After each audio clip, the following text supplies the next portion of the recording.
Esta noche, queridos oyentes, emprendemos uno de los viajes más fascinantes y transformadores de toda la historia occidental. Nos adentramos en el corazón mismo de la civilización que, más que ninguna otra, moldeó el mundo que conocemos hoy. Hablaremos de Roma, pero no de cualquier aspecto de Roma, sino de su metamorfosis más profunda y dramática. La transformación de una república de ciudadanos libres en el imperio más poderoso que el mundo antiguo jamás conoció. Imagina, por un momento, una ciudad-estado pequeña y ambiciosa a orillas del río Tíber, rodeada de enemigos, gobernada por ciudadanos que debatían en foros públicos y elegían a sus líderes cada año. Ahora imagina esa misma ciudad, 5 siglos después, convertida en la capital de un imperio que se extendía desde las brumosas tierras de Britania hasta los desiertos de Mesopotamia, desde las costas del Atlántico hasta las arenas del Sahara. Un territorio tan vasto que albergaba entre 60 y 70 millones de personas, aproximadamente una quinta parte de toda la población mundial de la época. Un imperio donde un solo hombre, el emperador, concentraba más poder que cualquier rey, faraón o tirano anterior. ¿Cómo sucedió esta transformación? ¿Fue inevitable? ¿Fue el resultado de la ambición de unos pocos hombres extraordinarios o la consecuencia lógica de fuerzas históricas más profundas? Esta noche responderemos estas preguntas, pero no con especulaciones o teorías abstractas. No, queridos oyentes. Todo lo que escucharéis esta noche está fundamentado en documentos históricos auténticos, en las crónicas de testigos presenciales como Polibio, Tito Livio, Salustio, Plutarco y Tácito, en inscripciones talladas en piedra que aún podemos leer 2000 años después, en monedas que circularon por las calles de Roma y en las evidencias arqueológicas que continúan emergiendo de excavaciones en Italia, Grecia, España, Francia y todo el Mediterráneo. Permitidme transportaros ahora a un momento específico, un instante que cambió el curso de la historia para siempre. Es el 10 de enero del año 49 a.C. El sol apenas comienza a elevarse sobre el horizonte cuando un grupo de soldados, todavía empapados por la lluvia de la noche anterior, se detiene a orillas de un pequeño arroyo. El agua fluye turbia, rojiza por el barro, apenas más ancha que el salto de un hombre. Este arroyo se llama Rubicón y marca la frontera sagrada entre la Galia Cisalpina, donde los generales romanos pueden comandar sus ejércitos, y la Italia propiamente dicha, donde ningún general puede entrar armado sin autorización del Senado. Al frente de estos soldados hay un hombre de 51 años. Su rostro está curtido por una década de campañas militares en las tierras salvajes de la Galia. Lleva el pelo corto, al estilo militar, y viste la túnica púrpura de un procónsul romano. Sus ojos, dicen los cronistas contemporáneos, son penetrantes y oscuros, capaces de inspirar lealtad absoluta en sus hombres y terror en sus enemigos. Su nombre es Cayo Julio César. César sabe que el Senado de Roma, dominado por sus enemigos políticos, ha ordenado que disuelva su ejército y regrese a la ciudad como ciudadano privado, donde será procesado y probablemente exiliado o ejecutado. Sabe también que si cruza este arroyo con sus legiones, estará cometiendo traición, desatando una guerra civil que podría destruir la república que sus antepasados construyeron durante casi 500 años. Durante horas ha estado en silencio, contemplando las aguas del Rubicón. Sus oficiales esperan, nerviosos, sin atreverse a interrumpir sus pensamientos. Finalmente, César se vuelve hacia sus hombres. Las fuentes antiguas nos dicen que pronunció una frase en griego, la lengua de la cultura y la educación en el mundo romano. Ide nu epsilon rho y phi theta omega kappa y beta omicron c, que se traduce como alea iacta est, en latín, o la suerte está echada en nuestro idioma. Con estas palabras, espoleó su caballo y cruzó el Rubicón. Las legiones lo siguieron. La República Romana, tal como había existido durante 5 siglos, comenzó a morir en ese instante. El imperio estaba a punto de nacer. Pero esta historia, queridos oyentes, no comienza con César en el Rubicón. Para entender cómo Roma pasó de república a imperio, debemos retroceder mucho más en el tiempo, hasta los orígenes mismos de la ciudad, y seguir el hilo conductor de los acontecimientos, las personalidades, las crisis y las transformaciones que hicieron inevitable este cambio monumental. Así que, acomodaos, respirad profundo y dejad que vuestra imaginación viaje conmigo a través de los siglos. Nuestra historia comienza en las brumosas fronteras entre el mito y la historia, en el año 753 a.C., según la cronología tradicional romana. En una región de colinas pantanosas junto al río Tíber, en el centro de la península itálica, grupos de pastores y agricultores latinos construyen chozas de paja y barro. El lugar no es particularmente prometedor. Los pantanos crían mosquitos, las inundaciones son frecuentes y la región está rodeada de pueblos más poderosos, los etruscos al norte y los griegos al sur. Según la leyenda que los propios romanos relatarían durante siglos, la ciudad fue fundada por Rómulo, descendiente del héroe troyano Eneas, quien junto a su hermano gemelo Remo había sido amamantado por una loba en las laderas del monte Palatino. Las evidencias arqueológicas, sin embargo, nos cuentan una historia más prosaica pero igualmente fascinante. Las excavaciones en el Foro Romano han revelado restos de asentamientos que datan efectivamente del siglo VIII a.C., mostrando que grupos de diferentes colinas cercanas gradualmente se unificaron en una sola comunidad. Durante sus primeros 250 años aproximadamente, Roma fue gobernada por reyes. 7 reyes, según la tradición: Rómulo, Numa Pompilio, Tulio Hostilio, Anco Marcio, Tarquinio Prisco, Servio Tulio y Tarquinio el Soberbio. Los historiadores modernos debaten cuánto de esta lista es histórica y cuánto es legendaria, pero las fuentes antiguas nos proporcionan detalles sorprendentemente específicos sobre cada reinado. Numa Pompilio, por ejemplo, habría establecido el calendario religioso y construido los primeros templos. Servio Tulio habría organizado a la población en clases censitarias según su riqueza, creando el sistema de asambleas que más tarde caracterizaría a la República. Pero el último rey, Tarquinio el Soberbio, llevó su gobierno tiránico demasiado lejos. El punto de quiebre llegó, según el historiador Tito Livio, en el año 509 a.C., cuando Sexto Tarquinio, hijo del rey, violó a Lucrecia, esposa de un noble romano llamado Colatino.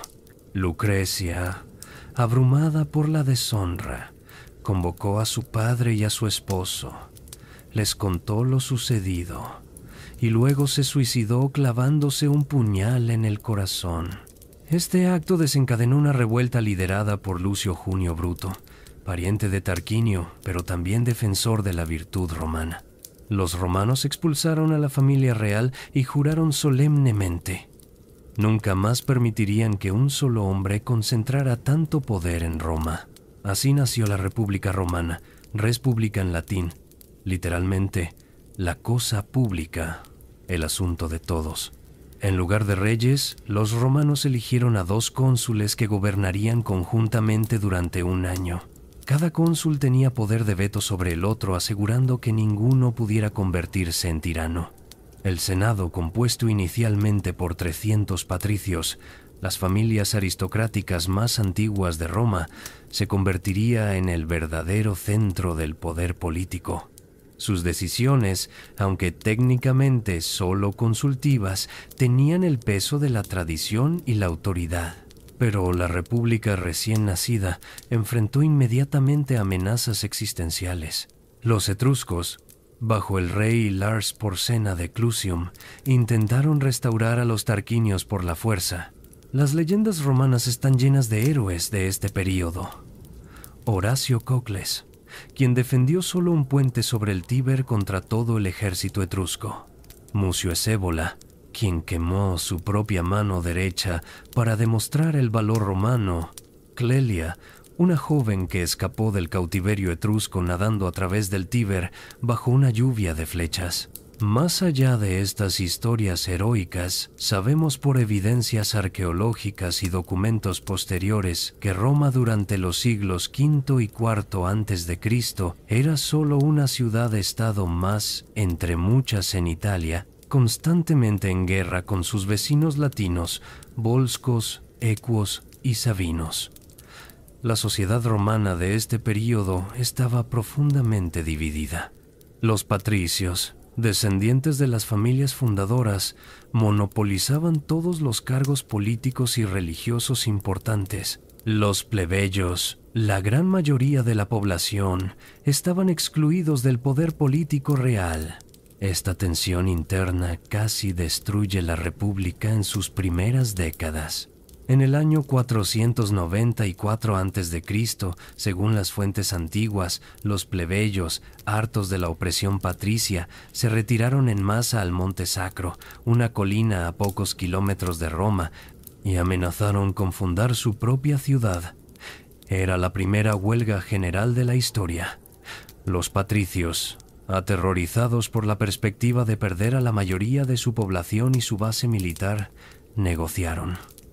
El resultado fue la creación de los tribunos de la plebe, magistrados elegidos exclusivamente por y entre los plebeyos, con el poder sagrado e inviolable de vetar cualquier decisión del Senado o los cónsules que perjudicara a la plebe. Durante los siguientes 2 siglos, Roma vivió lo que los historiadores llaman el conflicto de los órdenes, una lucha política continua entre patricios y plebeyos por la igualdad de derechos. En el año 450 a.C., los plebeyos exigieron que las leyes, hasta entonces conocidas solo por los patricios, se escribieran públicamente. El resultado fue la Ley de las 12 Tablas, grabadas en bronce y expuestas en el Foro Romano para que todos pudieran leerlas. Fue el primer código legal escrito de Roma, y aunque ahora solo sobreviven fragmentos citados por autores posteriores, sabemos que cubría todo, desde los procedimientos judiciales hasta las leyes de herencia y los castigos por diversos crímenes. Gradualmente, año tras año, los plebeyos ganaron más derechos. En el año 367 a.C., se permitió que los plebeyos fueran elegidos cónsules. En el año 342 a.C., se abolió la prohibición de matrimonios entre patricios y plebeyos. En el año 311 a.C., los plebeyos obtuvieron acceso a los colegios sacerdotales. En el año 287 a.C., la Lex Hortensia estableció que las decisiones de las asambleas plebeyas tenían fuerza de ley para toda Roma, sin necesidad de aprobación del Senado. Pero mientras Roma se transformaba internamente, también estaba conquistando Italia. Las guerras fueron casi continuas contra los galos, tribus celtas del norte que en el año 387 a.C. llegaron hasta saquear Roma misma, un trauma nacional que los romanos nunca olvidarían. Contra los samnitas, un pueblo guerrero de las montañas centrales de Italia, en 3 guerras brutales que duraron más de 50 años. Contra las ciudades griegas del sur de Italia, ricas y cultas pero militarmente débiles. En el año 280 a.C., Roma controlaba toda la península itálica desde el Valle del Po hasta el estrecho de Mesina, pero no gobernaba este territorio como un imperio colonial moderno. En su lugar, Roma creó una red compleja de alianzas. Algunas ciudades recibieron la ciudadanía romana completa. Otras se convirtieron en aliados latinos, con derechos comerciales y matrimoniales con Roma, pero sin voto en las asambleas romanas. Otros eran simplemente aliados obligados a proporcionar tropas cuando Roma las necesitara. Este sistema era ingenioso y sin precedentes. Significaba que Roma podía movilizar los recursos militares de toda Italia sin los costos de una administración imperial directa. También significaba que las élites locales tenían un interés en la supervivencia del sistema romano, porque su propio poder dependía de él. Era la base del poder que pronto convertiría a Roma en la dueña del Mediterráneo. En el año 264 a.C., Roma era una potencia regional importante, pero aún no una gran potencia mundial. El verdadero Mediterráneo estaba dominado por otras ciudades y reinos. Cartago en el norte de África, los reinos helenísticos de Macedonia, Siria y Egipto, herederos del imperio de Alejandro Magno. Pero todo estaba a punto de cambiar. Roma estaba a punto de entrar en el escenario mundial y el mundo nunca volvería a ser el mismo. El año 264 a.C. marca un punto de inflexión en la historia romana. Por primera vez, Roma se involucró en un conflicto más allá de la península itálica. La ciudad de Mesana, en Sicilia, actual Mesina, pidió ayuda a Roma contra Cartago. Puede parecer una petición menor, una disputa local sobre una ciudad fronteriza, pero la decisión de Roma de responder desencadenó la Primera Guerra Púnica, un conflicto que duraría 23 años y cambiaría fundamentalmente el carácter de la República Romana.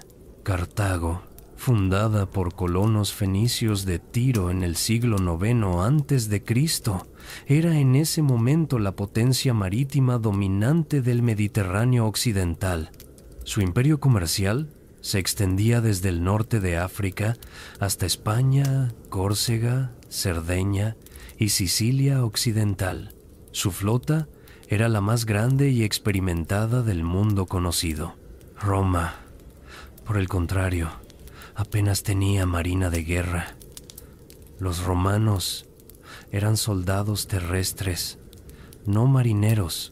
Pero aquí se manifestó por primera vez una característica que definiría a Roma durante siglos: su capacidad para aprender de sus enemigos y adaptar sus métodos. Según el historiador griego Polibio, quien vivió en Roma en el siglo II a.C. y tuvo acceso a archivos oficiales, los romanos capturaron un barco de guerra cartaginés que había encallado en la costa italiana. Lo desmantelaron, estudiaron su construcción y en solo 2 meses construyeron una flota completa de 120 quinquerremes, galeras de guerra con 5 filas de remeros, copiando el diseño cartaginés. Pero los romanos añadieron su propia innovación: el corbus, literalmente el cuervo, un puente de abordaje con un gancho de hierro en el extremo. Cuando un barco romano se acercaba a uno cartaginés, dejaba caer el corbus sobre la cubierta enemiga, clavándolo en su lugar. Entonces, los soldados romanos cruzaban y luchaban cuerpo a cuerpo, convirtiendo la batalla naval en una batalla terrestre sobre cubiertas de madera. En la batalla de Milas, en el año 260 a.C., la nueva marina romana destruyó más de 50 barcos cartagineses, capturando otros 30. La Primera Guerra Púnica se prolongó durante más de 2 décadas, con victorias y derrotas por ambos lados. Hubo desastres catastróficos para Roma. En el año 255 a.C., una flota romana de 280 y 4 barcos se hundió en una tormenta frente a la costa de Sicilia, ahogando a más de 100.000 hombres. Era la peor pérdida naval en toda la historia antigua. Pero Roma simplemente construyó otra flota. Esta capacidad de absorber pérdidas que hubieran destruido a cualquier otra ciudad-estado antigua era asombrosa. Parte de la explicación está en los recursos humanos que Roma podía movilizar a través de su sistema de alianzas itálicas. Pero también refleja algo más profundo en la mentalidad romana: una determinación casi sobrehumana de nunca admitir la derrota final. El Senado romano nunca consideró seriamente la posibilidad de rendirse, incluso después de las peores catástrofes. Finalmente, en el año 240 y 1 a.C., la flota romana destruyó la última gran flota cartaginesa cerca de las Islas Egadas al oeste de Sicilia. Cartago, exhausta y al borde de la bancarrota, pidió la paz. Roma tomó Sicilia, convirtiéndola en su primera provincia fuera de Italia.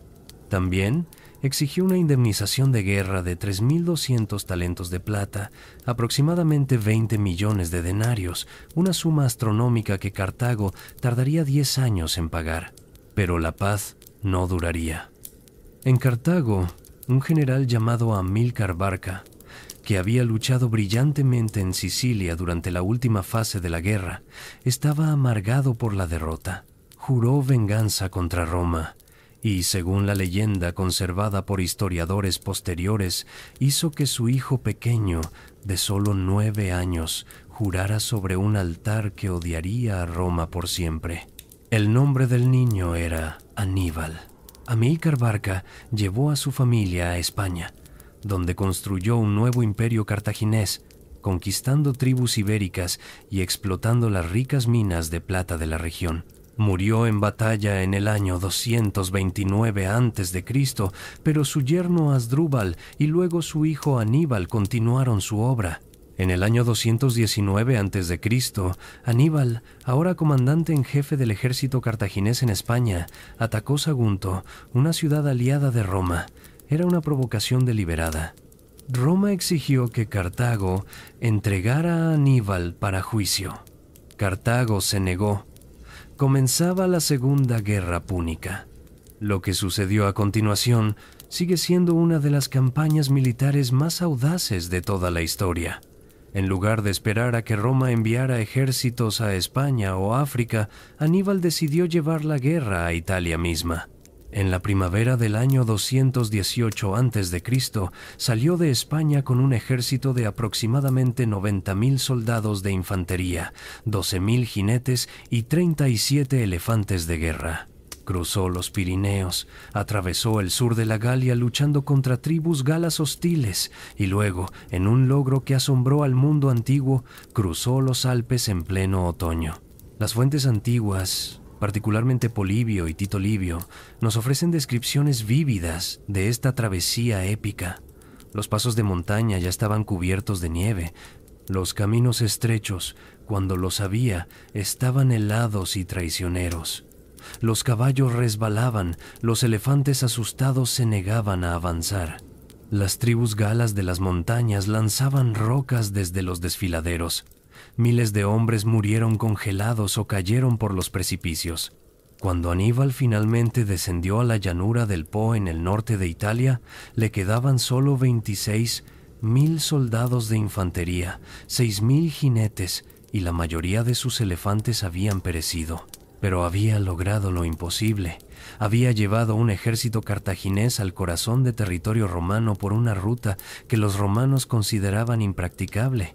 Durante los siguientes 16 años, Aníbal devastó Italia. En el río Trebia, en diciembre del año 218 a.C., destruyó un ejército consular romano, matando o capturando a 30.000 hombres. En el lago Trasimeno, en junio del año 217 a.C., tendió una emboscada perfecta a otro ejército romano, masacrando a 15.000 soldados, incluido el cónsul Cayo Flaminio.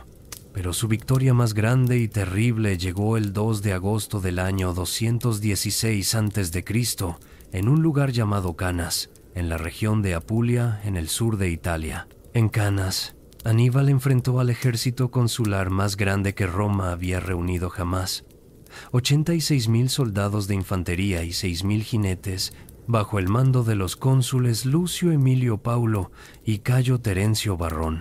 Aníbal tenía menos de 50.000 hombres, pero ejecutó una maniobra táctica tan perfecta que todavía se estudia en academias militares de todo el mundo 2.300 años después. Colocó a su infantería más débil, soldados galos y españoles, en el centro de su línea, en una formación convexa que sobresalía hacia los romanos. Sus tropas africanas veteranas las colocó en los flancos, su caballería superior en los extremos de la línea. Cuando los romanos avanzaron, empujaron el centro cartaginés hacia atrás, exactamente como Aníbal había planeado. La línea cartaginesa se curvó en forma cóncava, pero no se rompió. Los romanos, apretados en una masa cada vez más densa mientras presionaban hacia adelante, perdieron su cohesión. En ese momento, la infantería africana de los flancos giró 90 grados y atacó los costados romanos. Simultáneamente, la caballería cartaginesa, habiendo derrotado a los jinetes romanos, cargó por la retaguardia. Los romanos estaban atrapados en un cerco perfecto, aplastados desde todos los lados. La matanza fue apocalíptica. Según las fuentes antiguas, incluyendo inscripciones contemporáneas y crónicas posteriores basadas en archivos oficiales, aproximadamente 70.000 romanos murieron ese día.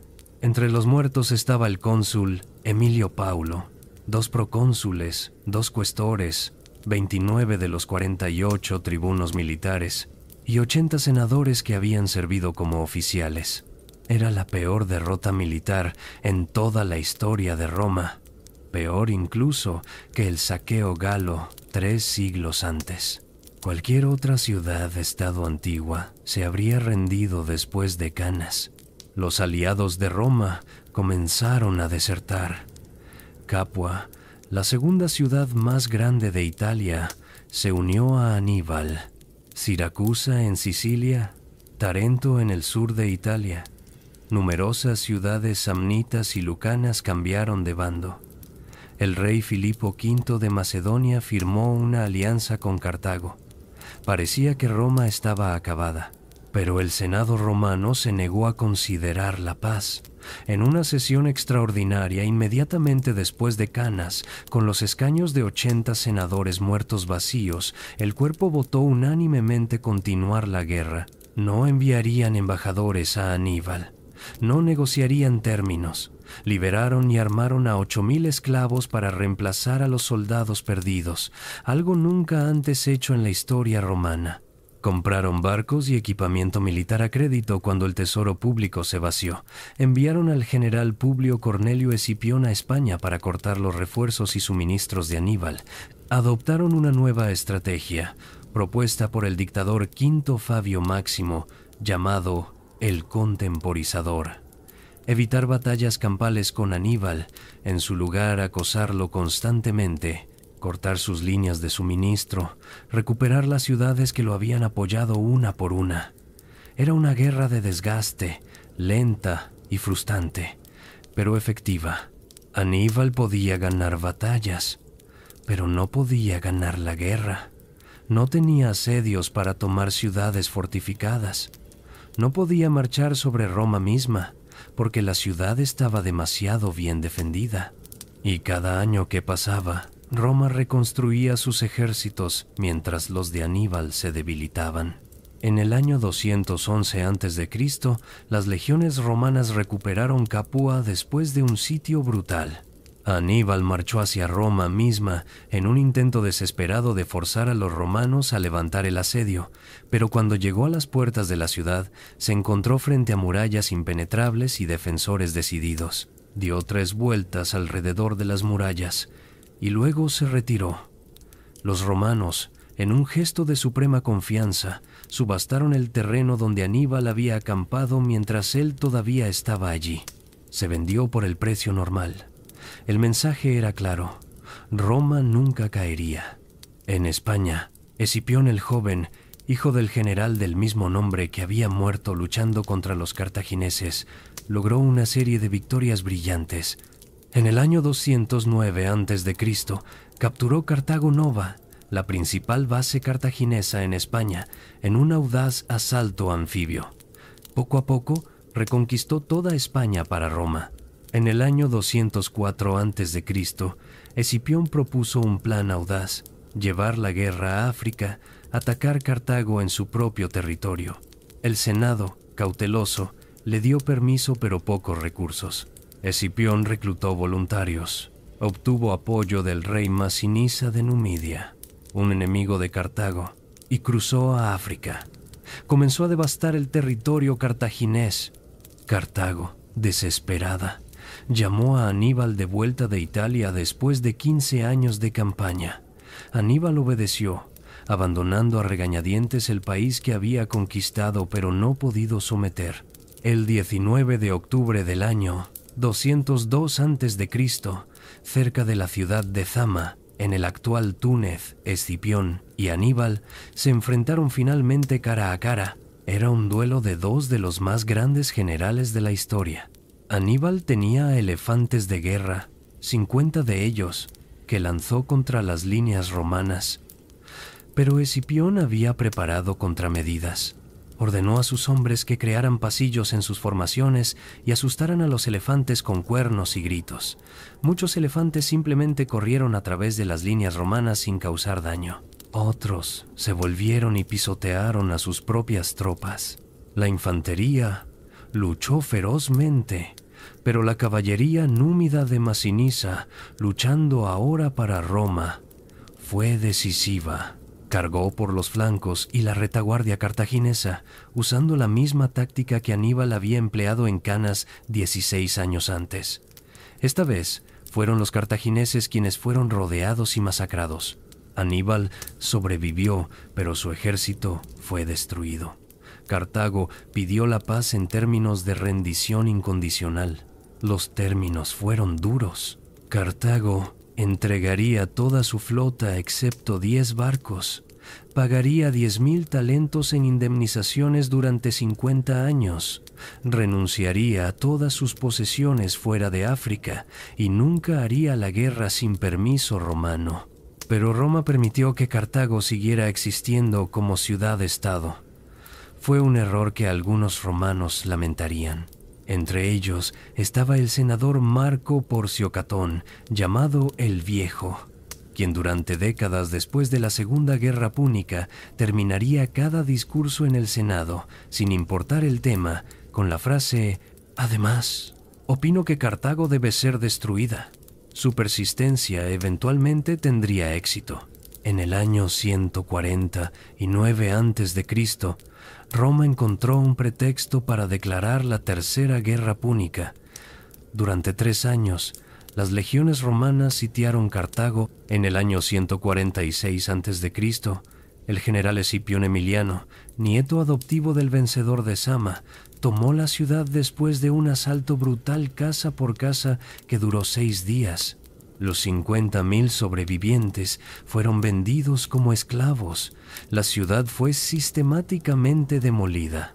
Según la leyenda, aunque probablemente falsa, los romanos araron el sitio y sembraron sal para que nada pudiera crecer allí nunca más. Pero mientras Roma destruía Cartago, también estaba conquistando el este. Entre el año 200 a.C. y el año 146 a.C., Roma luchó 4 guerras contra Macedonia, derrotando finalmente al reino y dividiéndolo en 4 repúblicas clientes. Derrotó al imperio seleucida de Siria, expulsándolo de Asia Menor. Intervino en los asuntos de Egipto. En el año 146 a.C., el mismo año de la destrucción de Cartago, las legiones romanas destruyeron Corinto, en Grecia, vendiendo a su población como esclavos, como castigo por una rebelión de la Liga Aquea. Para el año 133 a.C., Roma dominaba completamente el Mediterráneo. Mare Nostrum, nuestro mar, lo llamarían los romanos. Pero esta expansión sin precedentes traería consecuencias devastadoras para la República misma. El año 133 a.C. marca el comienzo del fin de la República Romana, tal como había existido durante casi 400 años. En ese año, un joven aristócrata llamado Tiberio Sempronio Graco fue elegido tribuno de la plebe. Era miembro de una de las familias más nobles de Roma. Su padre había sido cónsul 2 veces. Su madre Cornelia era hija del gran Escipión africano, vencedor de Aníbal, pero Tiberio había visto algo durante su servicio militar en España que lo había perturbado profundamente.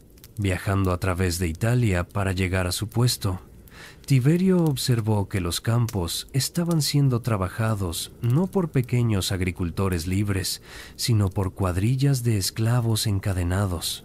Las tierras públicas, que legalmente debían estar disponibles para todos los ciudadanos romanos, habían sido acaparadas por los ricos, quienes las habían convertido en latifundios, enormes haciendas agrícolas trabajadas por los miles de esclavos que llegaban de las guerras de conquista.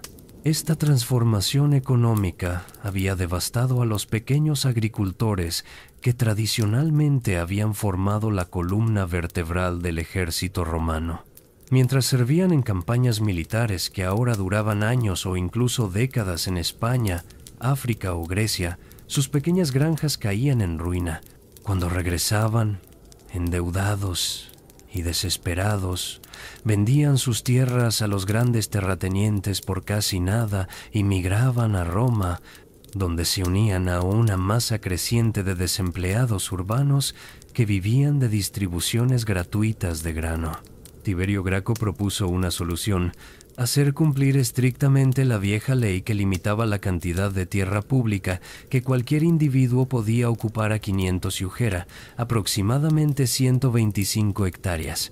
La tierra excedente sería redistribuida a ciudadanos pobres en lotes de 30 iugera, aproximadamente 7 hectáreas y media, suficiente para mantener a una familia.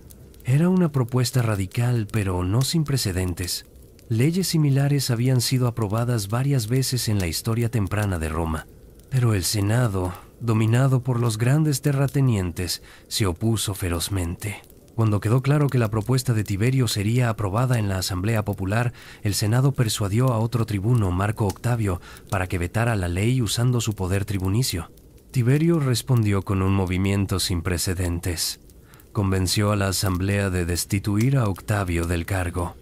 Era legal, pero rompía todas las normas tradicionales. Un tribuno era sacrosanto, inviolable. Removerlo del cargo era casi impensable. La ley agraria fue aprobada y Tiberio comenzó a implementarla con una comisión de 3 hombres, él mismo, su hermano menor Cayo y su suegro Apio Claudio Pulcro. Pero cuando Tiberio anunció que buscaría la reelección como tribuno, algo que nunca se había hecho antes, el Senado decidió que había ido demasiado lejos. El día de las elecciones, el pontífice máximo Escipión Nasica, primo de Tiberio, lideró a un grupo de senadores y sus clientes armados con garrotes y fragmentos de bancos rotos hasta el Capitolio donde se celebraba la votación. Lo que sucedió a continuación cambió la política romana para siempre. Nasica y su turba atacaron a Tiberio y sus seguidores. Tiberio intentó huir, pero tropezó con cuerpos en el suelo. Fue golpeado hasta la muerte. Su cuerpo y los de 300 de sus seguidores fueron arrojados al río Tíber sin rituales funerarios.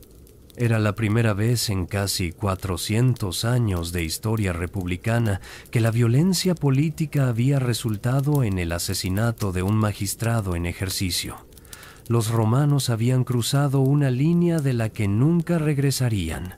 Durante 10 años, Roma vivió en una paz tensa.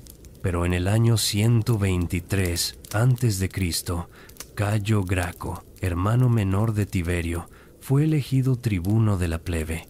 Cayo era aún más carismático y radical que su hermano. Propuso una serie de reformas revolucionarias. Continuar la redistribución de tierras. Establecer distribuciones mensuales de grano subsidiado para los pobres urbanos. Fundar colonias romanas fuera de Italia.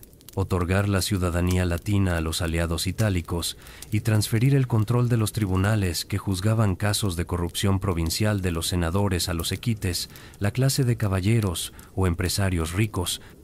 Las reformas de Cayo fueron aprobadas y él fue reelegido tribuno para un segundo año, algo que ahora tenía precedente tras el intento de su hermano. Pero cuando propuso extender la ciudadanía romana completa a todos los aliados itálicos, perdió el apoyo de la plebe urbana, que no quería compartir sus privilegios. En el año 121 a.C., cuando Cayo buscó un tercer mandato, fue derrotado. El Senado vio su oportunidad. Cuando uno de los partidarios de Cayo mató a un asistente consular en una riña, el Senado aprobó por primera vez en la historia el Senatus Consultum Ultimum, el decreto final del Senado, que declaraba el estado de emergencia y ordenaba a los cónsules ver que la República no sufriera ningún daño. Era efectivamente una declaración de ley marcial. El cónsul Lucio Opimio armó a esclavos públicos y reclutó arqueros cretenses. Atacó el monte Aventino donde Cayo y sus seguidores se habían fortificado. En la batalla que siguió murieron 3.000 partidarios de Cayo. Cayo mismo, sabiendo que sería capturado, ordenó a su esclavo que lo matara. Su cabeza fue cortada y llevada a Opimio, quien recompensó al portador con el peso de la cabeza en oro. Se dice que el hombre había llenado el cráneo de plomo para aumentar su recompensa. Los hermanos Graco habían muerto, pero sus reformas y, más importante, los métodos de violencia política que su oposición había empleado contra ellos establecieron patrones que dominarían el siglo siguiente. Roma había aprendido una lección terrible. Cuando la política normal fallaba, la violencia podía funcionar. Durante las siguientes décadas, Roma enfrentó crisis en múltiples frentes. En el año 111 a.C., el rey Yugurta de Numidia, en el norte de África, masacró a comerciantes italianos y desafió abiertamente a Roma, sobornando a senadores romanos para evitar la intervención militar. Cuando Roma finalmente envió ejércitos, Yugurta los derrotó repetidamente o sobornó a sus comandantes. El pueblo romano estaba furioso por la corrupción y la incompetencia del Senado. En el año 107 a.C., un general llamado Cayo Mario, un hombre nuevo sin ancestros nobles, fue elegido cónsul por insistencia popular, a pesar de la oposición del Senado. Mario era un soldado brillante, pero brutal, de origen humilde. Reformó radicalmente el ejército romano. Tradicionalmente, solo los ciudadanos que poseían propiedad podían servir en las legiones, porque debían comprar su propio equipamiento. Mario abrió el reclutamiento a los sin propiedad, los proletari, proporcionándoles equipamiento del Estado. Esta reforma militar tuvo consecuencias políticas profundas.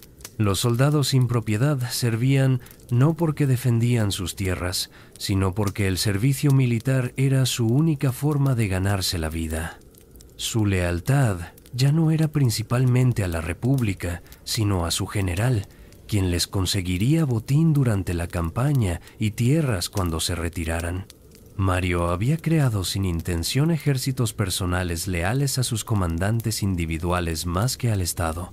Mario derrotó a Yugurta, capturándolo con la ayuda de su cuestor Lucio Cornelio Sila, un joven aristócrata ambicioso. Luego enfrentó una amenaza aún mayor. En el año 105 a.C., dos tribus germánicas masivas, los cimbrios y los teutones, con una población total de aproximadamente 300.000 personas, incluyendo mujeres y niños, invadieron el sur de la Galia e Italia del norte, destruyendo varios ejércitos romanos. Roma entró en pánico, recordando el saqueo galo 5 siglos antes. Mario fue reelegido cónsul una y otra vez, 5 veces consecutivas del año 104 al año 100 a.C., algo completamente contrario a la ley y la tradición romana. Pero en tiempos de crisis extrema, Roma estaba dispuesta a suspender sus reglas. Mario entrenó sus ejércitos brutalmente, creando profesionales endurecidos. En el año 102 a.C., destruyó a los teutones en Aquae Sextiae, en el sur de la Galia, matando a 100.000 guerreros. En el año 101 a.C., aniquiló a los cimbrios en Vercelas, en el norte de Italia. Roma estaba salvada, pero ahora tenía un general que había sido cónsul 6 veces y controlaba ejércitos que le eran personalmente leales. Mario intentó asegurar tierras para sus veteranos, pero el Senado se resistió. La tensión entre los generales victoriosos que querían recompensar a sus soldados y un Senado que temía el poder de estos ejércitos profesionales se convertiría en el problema central de las próximas décadas. En el año 91 a.C., estalló una crisis que había estado gestándose durante generaciones. Los aliados itálicos, que habían luchado y sangrado por Roma durante siglos, que proporcionaban más de la mitad de todos los soldados romanos, exigieron finalmente la ciudadanía romana completa. Cuando el Senado rechazó su petición y cuando el tribuno Marco Livio Druso, quien había propuesto otorgarles la ciudadanía, fue asesinado, los aliados se rebelaron. La guerra social del latín soci, aliados, fue uno de los conflictos más brutales en la historia romana. No era una guerra de conquista, sino una guerra civil, aunque Roma no la llamó así oficialmente. Los rebeldes formaron su propio estado, Italia, con capital en Corfinium, acuñaron sus propias monedas mostrando un toro itálico destrozando a una loba romana y formaron ejércitos usando tácticas y organización romanas porque habían aprendido en las legiones romanas. Durante 3 años, del año 91 al año 88 a.C., Italia fue devastada.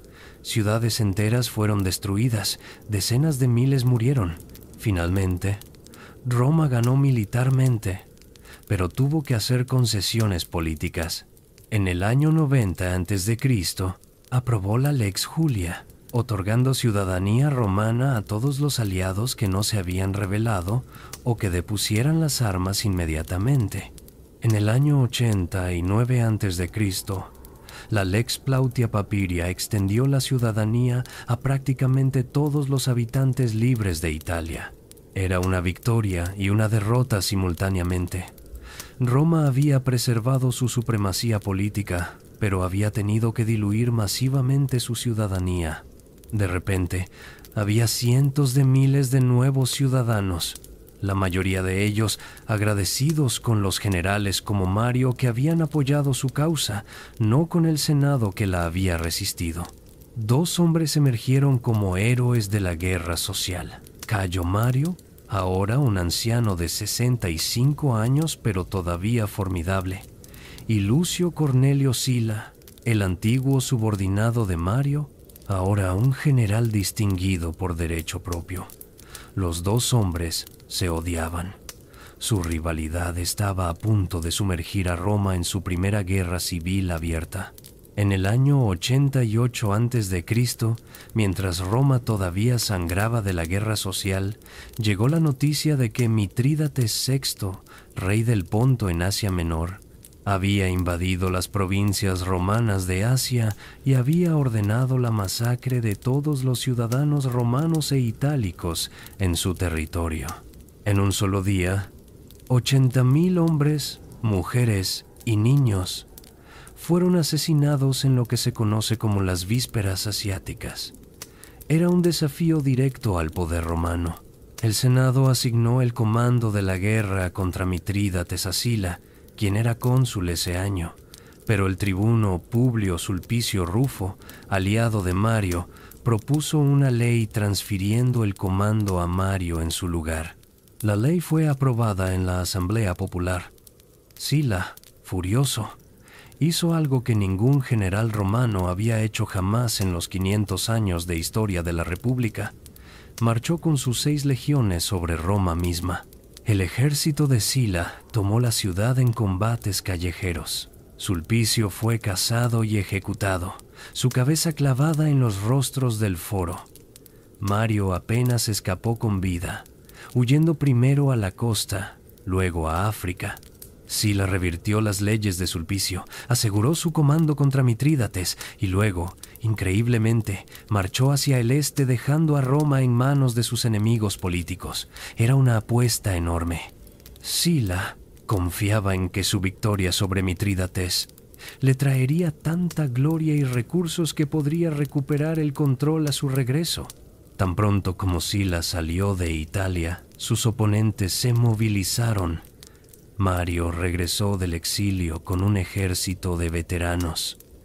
En el año 87 a.C., tomó Roma por la fuerza. Lo que siguió fue un reinado de terror. Mario y su aliado Lucio Cornelio Cinna elaboraron listas de proscripción, listas de enemigos que debían ser asesinados. Cientos de senadores y equites caballeros de la clase empresarial fueron masacrados. Sus cabezas fueron exhibidas en el foro, sus propiedades fueron confiscadas. Mario fue elegido cónsul por 7ª vez, cumpliendo una profecía de su juventud, pero murió solo semanas después, el 13 de enero del año 86 a.C. Cinna continuó dominando Roma durante 3 años más. Mientras tanto, en el este, Sila luchaba brillantemente contra Mitrídates. Capturó Atenas después de un sitio brutal en el año 86 a.C., saqueando la ciudad antigua y enviando obras de arte invaluables a Roma. Derrotó a los ejércitos de Mitrídates en Queronea y Orcómeno en el año 86 y 85 a.C. Finalmente, negoció una paz que restauraba el statu quo. Mitrídates conservaba su reino. Roma recuperaba sus provincias asiáticas. No era una victoria total, pero Sila necesitaba regresar a Italia urgentemente. En el año 83 a.C., Sila desembarcó en Brundisium, en el sur de Italia, con 5 legiones veteranas leales solo a él. Italia se sumergió en una guerra civil masiva. Durante 2 años, los ejércitos de Sila lucharon contra los ejércitos del gobierno mariano liderado por el joven cónsul Cayo Mario, hijo del gran Mario, y el experimentado general Cneo Papirio Carbón. Las batallas fueron masivas y brutales. En Sacriportus, cerca de Roma, Sila destruyó el ejército del joven Mario. En la Puerta Colina, en las murallas mismas de Roma, luchó una batalla desesperada que duró toda la noche del 1 de noviembre del año 82 a.C. Al amanecer, Sila había ganado. El joven Mario huyó a Preneste, donde fue sitiado, y finalmente se suicidó. Carbón huyó a África y luego a España, donde fue eventualmente capturado y ejecutado. Sila era ahora el amo indiscutido de Roma. En el año 82 a.C. se hizo nombrar dictador, un cargo de emergencia que no se había usado en más de un siglo. Pero mientras dictadores anteriores habían servido por 6 meses máximo, Sila se nombró dictador para redactar leyes y reconstituir la república sin límite de tiempo. Era, en efecto, un monarca absoluto, aunque nunca usó ese título. Lo que hizo a continuación aterrorizó a Roma.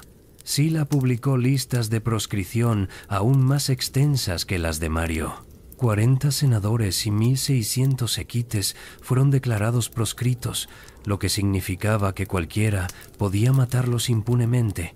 Había recompensas por sus cabezas.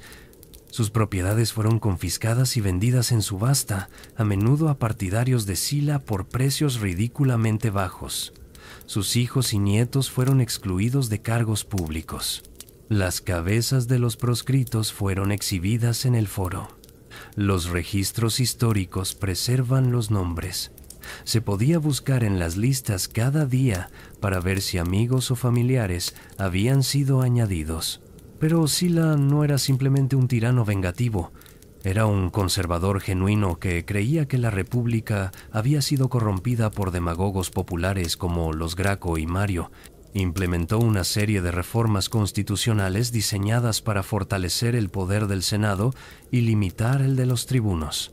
Aumentó el número de senadores de 300 a 600, llenando los escaños vacíos con sus partidarios. Requirió que todas las leyes fueran aprobadas por el Senado antes de ser sometidas a las asambleas populares. despojó a los tribunos de la mayoría de sus poderes, incluido el derecho de proponer legislación. Luego, en el año 79 a.C., Sila hizo algo extraordinario. Renunció. Simplemente depuso su dictadura, se retiró a su villa en Campania y vivió el último año de su vida escribiendo sus memorias y, según las fuentes, disfrutando de placeres hedonistas. Murió de una enfermedad horrible, posiblemente un cáncer, en el año 78 a.C. Su funeral fue el más grandioso que Roma había visto jamás. Su cuerpo fue cremado en el foro y sus cenizas fueron depositadas en un mausoleo en el campo de Marte. Su epitafio, que él mismo compuso, decía: «Ningún amigo me hizo tanto bien, ni enemigo tanto mal, que yo no le devolviera con creces». Las reformas de Sila sobrevivieron solo una década. Los hombres que habían llegado a la mayoría de edad durante las guerras civiles habían aprendido que el poder venía del mando militar y la lealtad de los soldados, no del respeto a las tradiciones constitucionales. 3 hombres, en particular, dominarían las siguientes décadas: Cneo Pompeyo Magno, Marco Licinio Craso y Cayo Julio César. Pompeyo, apodado Magno o el Grande por sus propios soldados cuando tenía solo 25 años, era un general brillante y extraordinariamente ambicioso. En los años 70 a.C. aplastó una rebelión en España. En el año 71 a.C. ayudó a Craso a derrotar la rebelión de esclavos de Espartaco, la mayor insurrección servil en la historia romana. Luego libró una guerra masiva contra los piratas que infestaban el Mediterráneo, limpiando los mares en solo 3 meses con 500 barcos y 120,000 soldados. Finalmente, luchó otra guerra contra Mitrídates del Ponto, conquistando vastos territorios en el este, desde Armenia hasta Siria y Judea. Craso era el hombre más rico de Roma, habiendo hecho su fortuna comprando las propiedades confiscadas de los proscritos de Sila por precios de ganga. Era también un general competente, aunque su victoria sobre Espartaco fue manchada por la crueldad. Crucificó a 6,000 esclavos capturados a lo largo de toda la Vía Apia, desde Capua hasta Roma, un bosque de cruces que se pudría durante meses como advertencia. César era el más joven de los 3, un aristócrata patricio de una familia antigua pero empobrecida. Había sido proscrito brevemente por Sila debido a su parentesco con Mario, pero sobrevivió. Era inteligente, carismático y profundamente endeudado.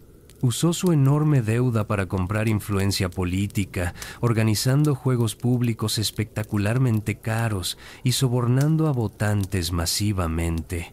En el año 60 a.C., estos 3 hombres formaron una alianza política secreta que los historiadores modernos llaman el primer triunvirato. No era un cargo oficial, solo un acuerdo privado. Se apoyarían mutuamente políticamente y compartirían el botín del poder. Pompeyo necesitaba que el Senado ratificara sus acuerdos en el este y proporcionara tierras para sus veteranos. Craso quería un alivio tributario para los publicanos, los recaudadores de impuestos, quienes eran sus aliados políticos. César quería el consulado y luego un comando militar lucrativo. Usando una combinación de sobornos, intimidación y violencia de pandillas callejeras, el triunvirato logró sus objetivos. César fue elegido cónsul para el año 59 a.C. Aprobó las leyes que Pompeyo y Craso querían, a menudo por la fuerza, ignorando el veto de su colega cónsul Marco Calpurnio Bíbulo, quien literalmente se encerró en su casa durante el resto del año. Al final de su consulado, César obtuvo el gobierno de las Galias, la Galia Cisalpina en Italia del Norte y la Galia Transalpina en el sur de la actual Francia, por 5 años. Lo que César hizo en la Galia durante la próxima década es una de las grandes epopeyas militares de la historia. Entre el año 58 y el año 50 a.C., conquistó toda la Galia, un territorio del tamaño de Francia moderna, y llevó expediciones punitivas a Germania, más allá del Rin e incluso a Britania, a través del Canal de la Mancha. Sus comentarios sobre la Guerra de las Galias, escritos por él mismo, son nuestra fuente principal.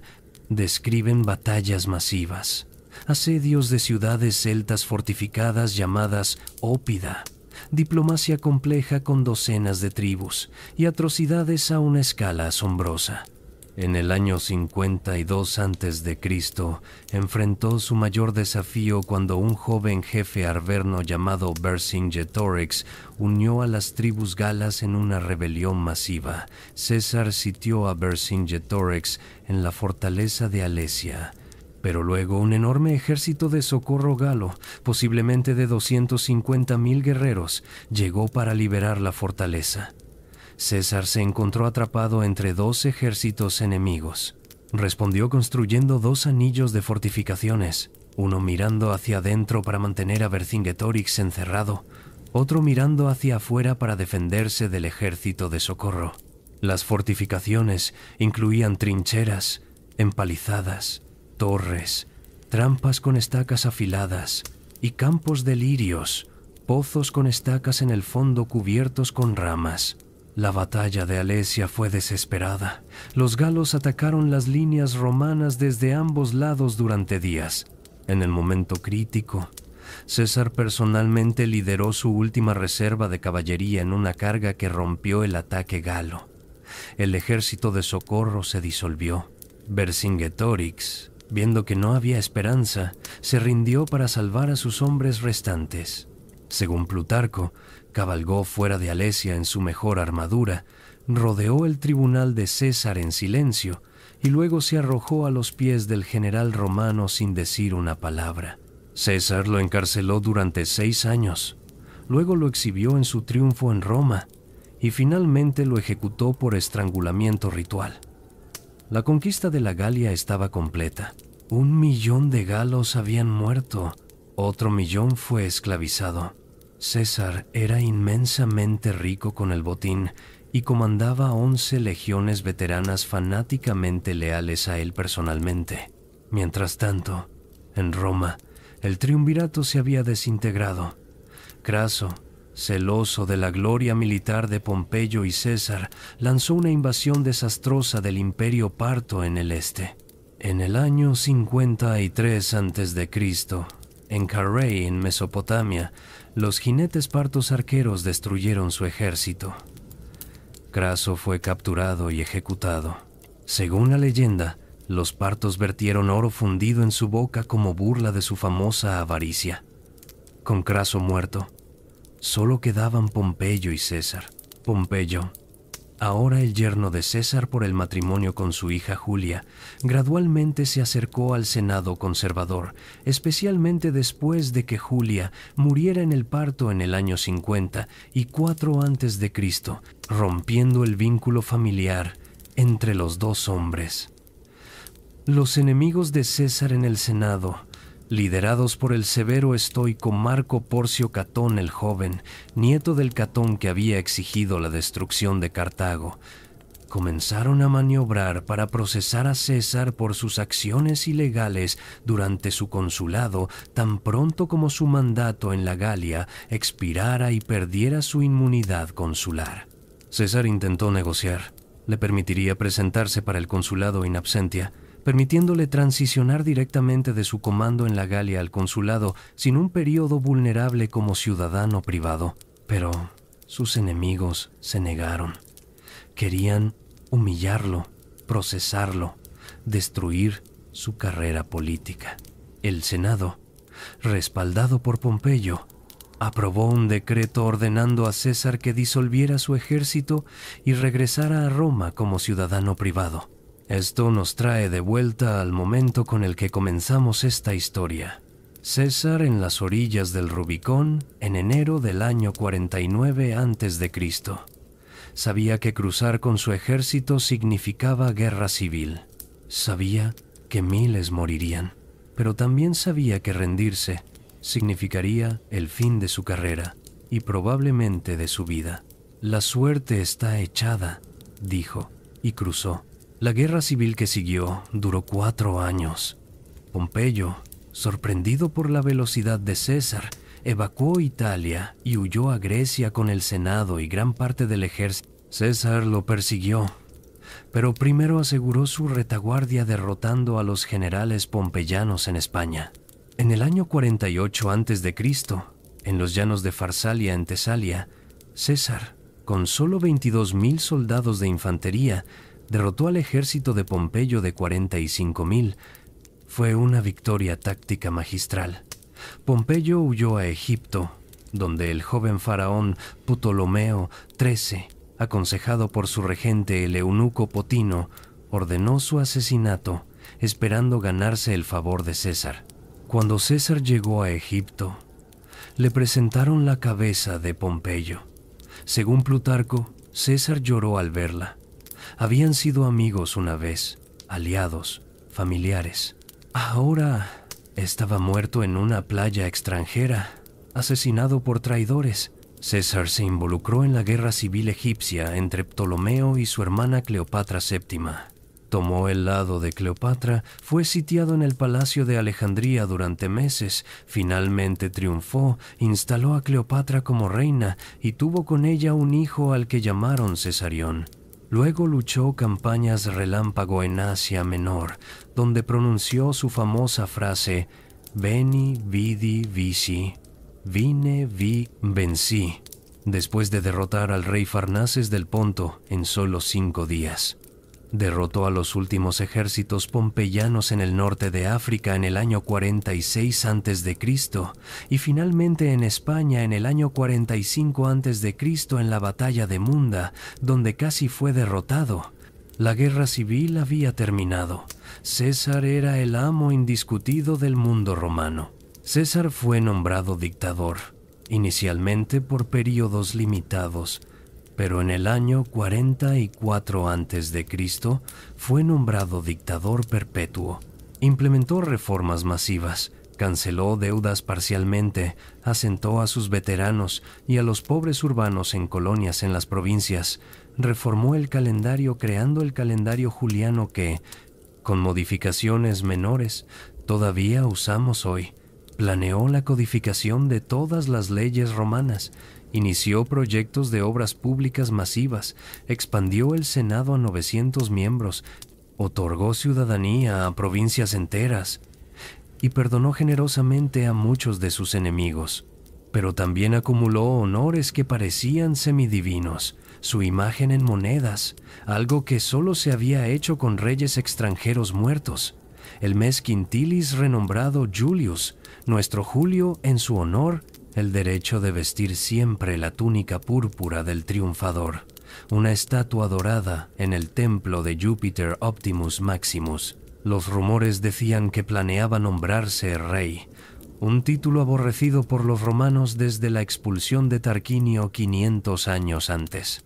Un grupo de senadores, liderados por Marco Junio Bruto, descendiente del Bruto que había expulsado a los reyes, y Cayo Casio Longino, decidió que César debía morir. En los idus de marzo, el 15 de marzo del año 44 a.C., César fue a una reunión del Senado en el teatro de Pompeyo. Calpurnia, su esposa, le había rogado que se quedara en casa porque había tenido pesadillas. Los adivinos le habían advertido que se cuidara de los idus de marzo, pero César, desdeñando estas supersticiones, asistió. Cuando César tomó su asiento, los conspiradores lo rodearon con el pretexto de presentar peticiones. Tilius Cimber agarró su toga como para suplicar. Era la señal. Casca fue el primero en atacar, apuñalando a César en el cuello. César se defendió, clavando su estilete de escribir en el brazo de Casca, pero entonces todos los conspiradores atacaron a la vez. 23 puñaladas. César intentó huir pero tropezó. Cuando vio a Bruto entre sus asesinos, según la tradición registrada por historiadores posteriores, pronunció sus últimas palabras en griego. «Kai su teknon». «Tú también, hijo». Algunos sugieren que Bruto podría haber sido su hijo ilegítimo, fruto de una relación con Servilia, madre de Bruto y amante de César durante décadas. Finalmente, César se cubrió la cabeza con su toga y cayó al pie de la estatua de Pompeyo. Murió a los 55 años, en el apogeo de su poder. Los conspiradores esperaban ser aclamados como libertadores. En cambio, la plebe romana se enfureció. En el funeral de César, Marco Antonio, su leal lugarteniente y cónsul sobreviviente, pronunció una oración fúnebre devastadora. Según el historiador Apiano, leyó el testamento de César, que dejaba 300 sestercios a cada ciudadano romano y sus jardines privados al pueblo. Mostró la túnica ensangrentada de César, señalando cada puñalada. La multitud estalló en furia. Los conspiradores tuvieron que huir de Roma, pero el asesinato de César no restauró la República. En cambio, desencadenó otra ronda de guerras civiles aún más devastadoras y reveló la existencia de un actor que nadie había tomado en serio, el heredero adoptivo de César, su sobrino nieto Cayo Octavio, un joven enfermizo de 18 años que cambiaría su nombre a Cayo Julio César Octaviano y que, contra todas las probabilidades, se convertiría en el primer emperador de Roma. En marzo del año 44 a.C., cuando llegó la noticia del asesinato de César, Octavio estaba en Apolonia, en la actual Albania, estudiando retórica y preparándose para acompañar a César en una campaña planeada contra el Imperio Parto. Era un joven delgado, enfermizo, frecuentemente aquejado por enfermedades. Nadie, excepto quizás el propio César, lo veía como un futuro líder político. Su madre Atia y su padrastro, el excónsul Lucio Marcio Filipo, le aconsejaron que rechazara la herencia de César. Era demasiado peligroso, dijeron. Los asesinos de César todavía estaban libres. Antonio controlaba las legiones. El joven no tenía experiencia militar ni base de poder propia, pero Octavio hizo algo que reveló el temple de acero oculto bajo su apariencia frágil. Aceptó la herencia, tomó el nombre de César y navegó a Italia para reclamar su legado. Cuando desembarcó en Brundisium en abril del año 44 a.C., se encontró con que muchos de los veteranos de César en la región se ofrecieron como voluntarios para servirle. El nombre de César era mágico. Los soldados recordaban su generosidad, sus victorias, su carisma. Su hijo adoptivo heredaba esa lealtad. Antonio inicialmente desdeñó a Octavio, llamándolo niño, y negándose a entregar los fondos de la herencia de César que había tomado del tesoro público. Pero Octavio resultó ser un político astuto más allá de sus años. Cultivó la amistad de Marco Vipsanio Agripa, un brillante general de orígenes humildes, y Cayo Silnio Mecenas, un diplomático sofisticado de familia etrusca. Con su ayuda, Octavio reclutó veteranos de César usando su propio dinero. Sobornó tribunos y se presentó como el vengador de César contra sus asesinos. Mientras tanto, los conspiradores se habían dispersado por las provincias. Bruto y Casio fueron al este, donde comenzaron a reclutar ejércitos. Décimo Bruto Albino fue a la Galia Cisalpina. Antonio, habiendo obtenido mediante maniobras legislativas el gobierno de la Galia para él mismo, marchó para desalojar a Décimo. El Senado, liderado por el gran orador Cicerón, quien odiaba a Antonio y había pronunciado una serie de discursos devastadores contra él llamados las Filípicas, reclutó a Octavio como aliado. Nombraron a Octavio propretor, dándole imperium, autoridad militar legal, y lo enviaron con los cónsules para luchar contra Antonio. En abril del año 43 a.C., en Forum Gallorum y Mutina, en el norte de Italia, las fuerzas senatoriales derrotaron a Antonio, pero ambos cónsules murieron en las batallas, dejando a Octavio como el único comandante senatorial con un ejército. El Senado, dándose cuenta de que había creado otro aspirante a dictador, intentó despedir a Octavio y transferir el mando a Décimo Bruto. Octavio respondió marchando sobre Roma con 8 legiones. Tenía 19 años. En agosto del año 43 a.C., Octavio se hizo elegir cónsul mediante intimidación militar. Era el cónsul más joven en la historia romana por una amplia margen. Pero Octavio entendió que no podía derrotar a todos sus enemigos simultáneamente. Antonio había huido a la Galia Transalpina, donde había reclutado nuevas legiones.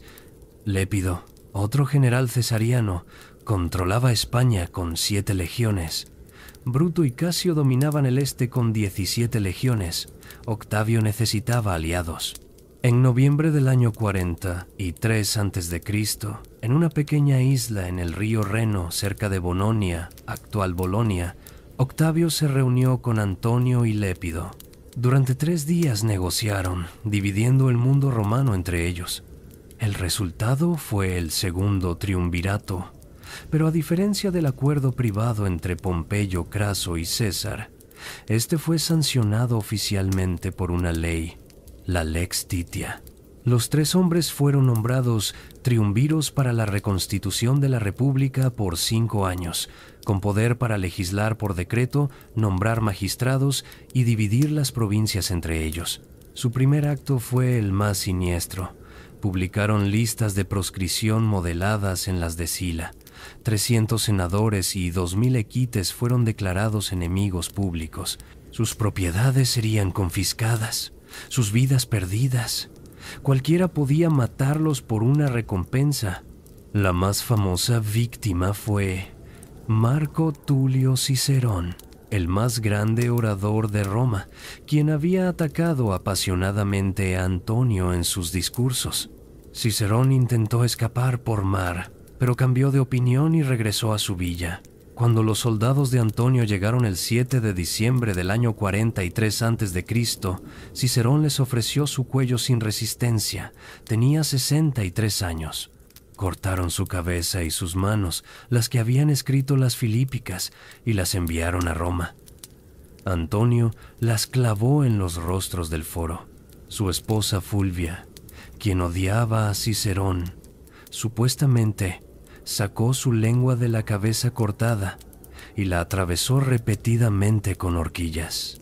Con Roma asegurada, Octavio y Antonio cruzaron a Grecia para enfrentar a Bruto y Casio. Las fuerzas eran masivas, aproximadamente 100.000 soldados en cada lado. Las 2 batallas de Filipos, en octubre del año 40, y 2 a.C., decidieron el destino de la República. En la primera batalla, Bruto derrotó el ala de Octavio, quien estaba enfermo y permaneció en su tienda. Pero Antonio destruyó el ala de Casio. Casio, creyendo erróneamente que Bruto también había sido derrotado, se suicidó. 20 días después, en la segunda batalla, Antonio y Octavio derrotaron decisivamente a Bruto. Esa noche, Bruto se arrojó sobre su espada, ayudado por su amigo Estrato de Égina. Los asesinos de César estaban muertos, la causa republicana estaba efectivamente acabada. Octavio y Antonio dividieron el mundo romano. Antonio tomó el próspero este, donde podría recaudar dinero y preparar la campaña de venganza contra el imperio parto que César había planeado. Octavio tomó el problemático oeste, donde debía asentar a más de 100.000 veteranos de ambos ejércitos en tierras confiscadas en Italia, un proceso que generó odio masivo. Lépido, considerado el socio menor, recibió solo África, pero la relación entre Octavio y Antonio estaba envenenada por sospechas. En el año 40 a.C., estallaron conflictos abiertos cuando Fulvia, esposa de Antonio, y Lucio Antonio, hermano de Antonio, lideraron una rebelión contra Octavio en Italia. Octavio los sitió en la ciudad de Perugia y los forzó a rendirse después de que los defensores comenzaran a morir de hambre. Luego ejecutó a 300 prisioneros de guerra, tanto senadores como equites, sacrificándolos ritualmente en el altar de Julio César divinizado en los idus de marzo. Era una venganza sangrienta y también un mensaje. La clemencia de César había terminado. Octavio no perdonaría a sus enemigos. Antonio, que había estado en el este, regresó a Italia en el año 40 a.C. con una flota masiva, aparentemente para la guerra, pero ambos hombres retrocedieron del borde. Sus soldados no querían luchar entre sí. En Brundisium negociaron un nuevo acuerdo, el Tratado de Brundisium. Antonio se casaría con Octavia, hermana de Octavio, fortaleciendo la alianza familiar. El mundo romano sería dividido en el río Drina en los Balcanes. Antonio gobernaría el este, Octavio el oeste, Lépido conservaría África. Italia sería territorio neutral donde ambos podrían reclutar tropas. Durante los siguientes 7 años hubo una paz incómoda. Antonio lanzó su invasión del Imperio Parto en el año 36 a.C., pero fue un desastre. De 100.000 soldados, perdió 35.000 a los arqueros partos, el frío armenio y el hambre. Era la peor derrota romana en el este desde Carrey. Antonio se retiró a Siria, donde se consoló en los brazos de Cleopatra de Egipto, con quien había comenzado una relación amorosa en el año 41 a.C. La relación entre Antonio y Cleopatra escandalizó a Roma. Cleopatra no era simplemente una amante extranjera, era la reina del reino más rico del Mediterráneo oriental. Antonio comenzó a gobernar el este como un monarca helenístico, no como un magistrado romano. En el año 34 a.C. celebró un triunfo en Alejandría, no en Roma, algo nunca antes hecho. En una ceremonia llamada las Donaciones de Alejandría, sentó a Cleopatra en un trono dorado con el título de Reina de Reyes. Repartió territorios orientales a sus hijos con ella y declaró a Cesarión, el hijo de Cleopatra y César, como el verdadero heredero de César, implícitamente desafiando la legitimidad de Octavio. Octavio explotó brillantemente la situación. No atacó directamente a Antonio, lo que habría parecido otra guerra civil romana. En cambio, declaró la guerra a Cleopatra, presentándola como una amenaza extranjera para Roma. Argumentó que Antonio había sido hechizado por la bruja egipcia, corrompido por lujos orientales, traicionado por valores romanos. Fue propaganda magistral. Muchos de los partidarios de Antonio en Roma lo abandonaron. En el año 31 a.C., las flotas de Octavio y Antonio se encontraron en el Golfo de Ambracia, en la costa occidental de Grecia, cerca de un promontorio llamado Actium.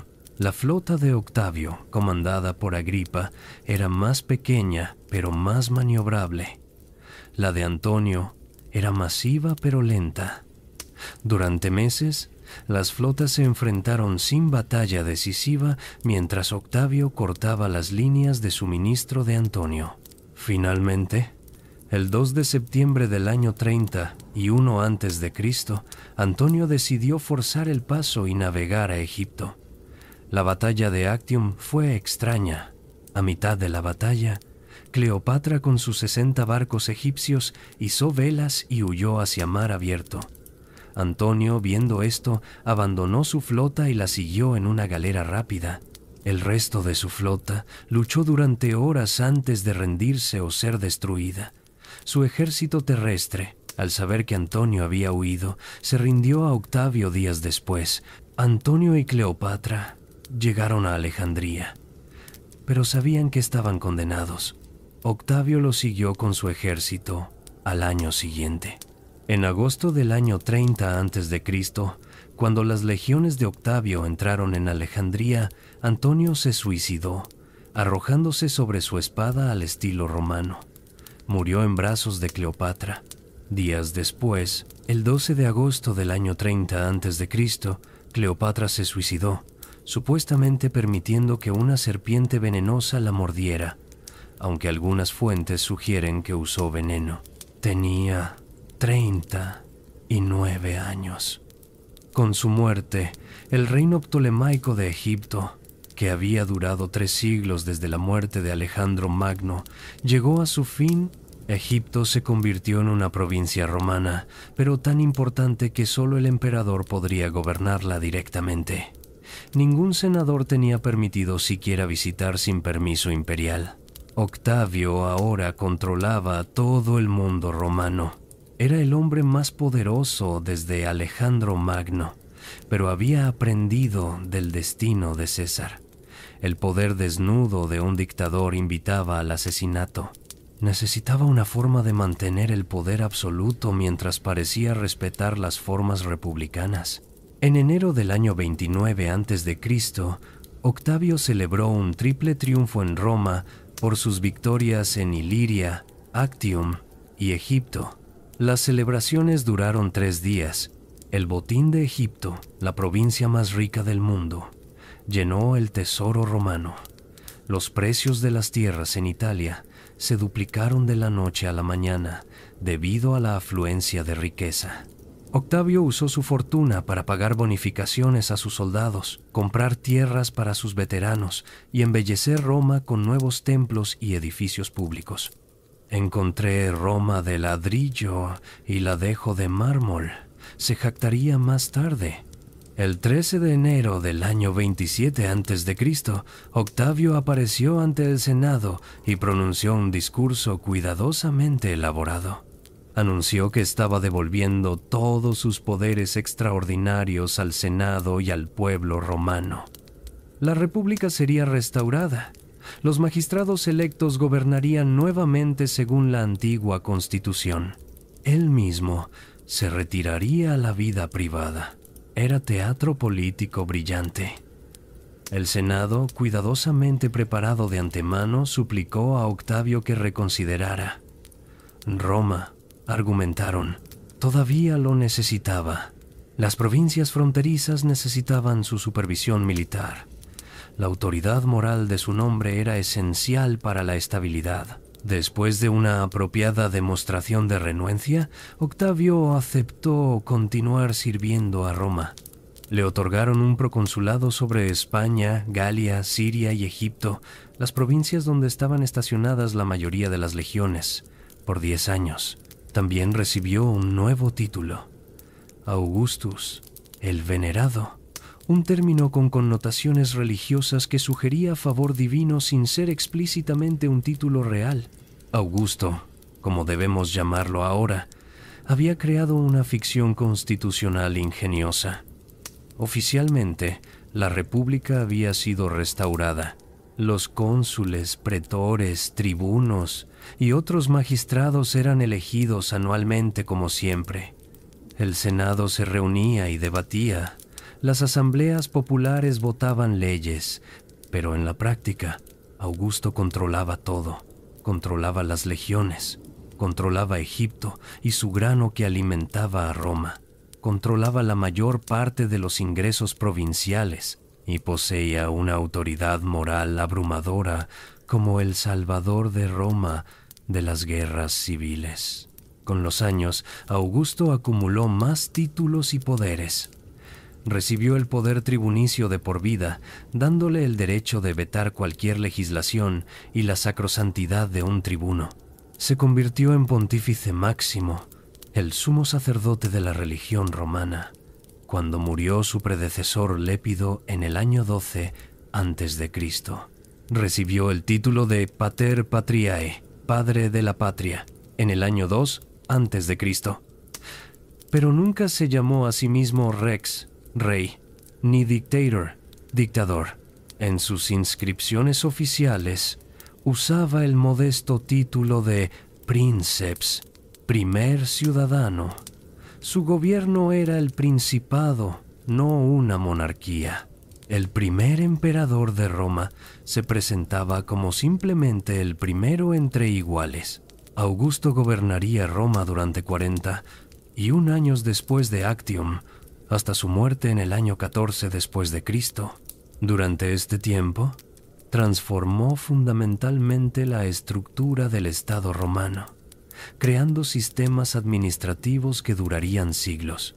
Una de sus reformas más importantes fue la profesionalización del ejército. Antes de Augusto, los ejércitos romanos eran reclutados según necesidad y licenciados después de las campañas. Los soldados debían su lealtad a sus generales, no al Estado, lo que había hecho posibles las guerras civiles. Augusto creó un ejército permanente de 28 legiones, aproximadamente 150.000 soldados ciudadanos romanos, más un número aproximadamente igual de tropas auxiliares reclutadas de los no ciudadanos en las provincias. Los soldados servían durante 20 años para las legiones, 25 para los auxiliares, y recibían al retirarse una pensión generosa, ya sea en tierra o en dinero. Esto creaba una fuerza profesional leal al emperador que lo pagaba, no a generales individuales. Augusto también creó la primera fuerza policial permanente de Roma, los vigiles, para combatir incendios y crímenes. Estableció la Guardia Pretoriana, una fuerza de élite de 9.000 soldados estacionados en Italia para proteger al emperador. Reorganizó las provincias, dividiendo algunas muy grandes en unidades más manejables y estableciendo una burocracia administrativa con funcionarios pagados por el Estado en lugar del antiguo sistema de recaudadores de impuestos privados que había causado tanta corrupción y explotación. Construyó un sistema de carreteras sin precedentes conectando todas las partes del imperio. Estas vías romanas, muchas de las cuales todavía existen 2000 años después, permitían que los mensajes viajaran rápidamente, que los ejércitos se desplegaran eficientemente y que el comercio floreciera. Estableció el Cursus Publicus, un servicio postal imperial con estaciones de relevos cada 15 o 20 kilómetros donde los mensajeros podían cambiar caballos. Un mensaje urgente podía viajar de Roma a la frontera del Rin, más de 1000 kilómetros, en menos de una semana. Bajo Augusto, Roma experimentó un florecimiento cultural sin precedentes. El emperador era un generoso patrón de las artes. Su amigo Mecenas reunió un círculo de poetas que incluía a Virgilio, quien escribió la Eneida, la gran epopeya nacional que conectaba el origen de Roma con los refugiados de Troya. Horacio, cuyas odas celebraban los valores tradicionales romanos y la paz augusta, y Ovidio, cuyas metamorfosis narraban los mitos griegos y romanos en verso exquisito. El historiador Tito Livio escribió su monumental historia de Roma desde su fundación, preservando las tradiciones y leyendas de la República. El arquitecto Vitruvio compiló su tratado de arquitectura, que influiría en la arquitectura durante siglos. Roma misma fue transformada. Augusto dividió la ciudad en 14 regiones administrativas, cada una supervisada por magistrados responsables del mantenimiento, el orden público y el bienestar social. Construyó o restauró 80 y 2 templos según sus propias palabras en su autobiografía oficial, las Res Gestae Divi Augusti. Completó el Teatro de Marcelo, el Foro de Augusto, con su magnífico templo de Marte Vengador, el Ara Pacis o Altar de la Paz Augusta, un monumento de mármol exquisitamente tallado que celebraba el fin de las guerras civiles. Su leal general y yerno Agripa construyó el Panteón original, baños públicos y el primer acueducto nuevo en más de un siglo, trayendo agua fresca a la ciudad en crecimiento. Pero el gobierno de Augusto no fue todo paz y prosperidad. Las fronteras del imperio continuaron siendo zonas de guerra casi constante. En las fronteras del norte, Augusto intentó conquistar Germania hasta el río Elba, lo que habría creado una frontera más corta y defendible que el largo curso del Rin. Durante 2 décadas, las legiones romanas avanzaron profundamente en los bosques germánicos. Pero en el año 9 después de Cristo ocurrió un desastre que cambió la historia europea. El gobernador de Germania, Publio Quintilio Varo, confiaba en Arminio, un jefe de la tribu querusca que había servido en las fuerzas auxiliares romanas y había recibido la ciudadanía romana.